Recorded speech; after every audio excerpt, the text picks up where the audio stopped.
think it's difficult to discount Brazil. They're always strong, seasoned in knockout competitions. I always have a soft spot for England. I know how good their players are. They have a lot of pressure back home from the media, but they'll be difficult to beat. I think they're going to be up there. They haven't been scoring a lot of goals recently, but they have a lot of good attacking players, and they're capable of doing it. Your Argentinas are always good when it comes to the knockout competition. Belgium's, there's so many good solid teams, but then you also have the likes of Germany that they don't lose a lot. So, but it's hard for me to go outside of Brazil probably, and then England is my off favorites. There's only so many nations that have ever won a World Cup, and there's a reason for that. I wouldn't count Belgium so much as a dark horse, but they've never lifted a trophy. But they got some good players, so perhaps someone like Belgium. I'd love to say the United States. That's a big tall task for the United States to win it. But the United States can be competitive. But maybe if a nation that hasn't already won it can do it, maybe someone like a Belgium. It was shaping up pretty good. Then the last couple months, it seems to be a little bit shaky. We really need Christian fit. We really need McKinney fit. We really need Tyler Adams fit. I thought Tyler was magnificent against Liverpool the other day, just on a side note. We need a consistent goal scorer, that's ready and can go in and play at these high level games. If these guys, and we need Giovanni Reyna fit. If these guys are fit, we can compete with anybody. When we have an injury or two, and if anything's not going well behind the scenes, that leads to a potential for failure.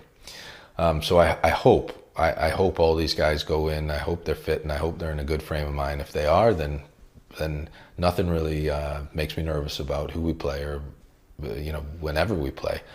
Because in order to progress in World Cups, you have to play against some great teams. If we have a couple of chinks in our armor, then we'll get exposed. Yeah, of course. Yeah, I think overall England are a better team. I don't know if we play over 10 times, but can we compete with them? Absolutely. Will the game be lopsided? No. But we could beat them. Yeah. This one I'm going to come to the United States, and I hope he's fully fit, because I coached him and I helped him along when he was young, and I know exactly how good he is Weston McKennie. If he's fit and he's focused, he can be as good as anybody in the world. So he's one that I'll want to watch closely, and if he's on top of his game, that'll be a big reason why the United States would do well.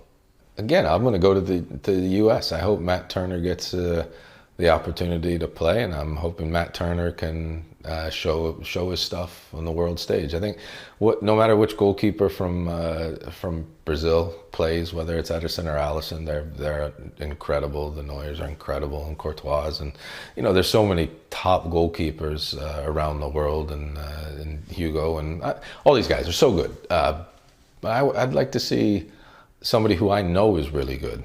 But it's a shame he's not starting for his club at Arsenal. But I'd like to see someone like him emerge as one of the world's greats. I would say the supporting cast that Argentina has is a bit stronger than the supporting cast Ronaldo has.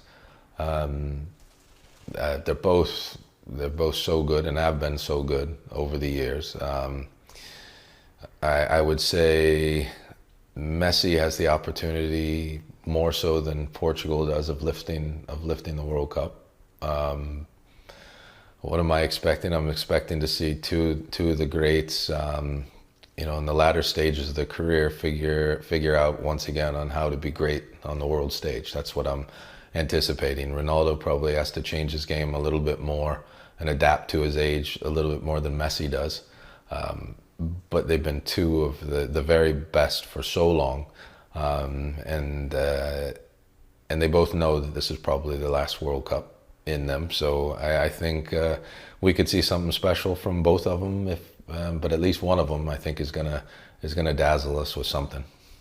If Argentina and Messi win a World Cup, then I think the debate's probably over.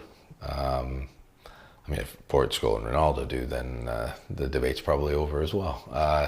I think they'll just go down as two of the greatest of all time together.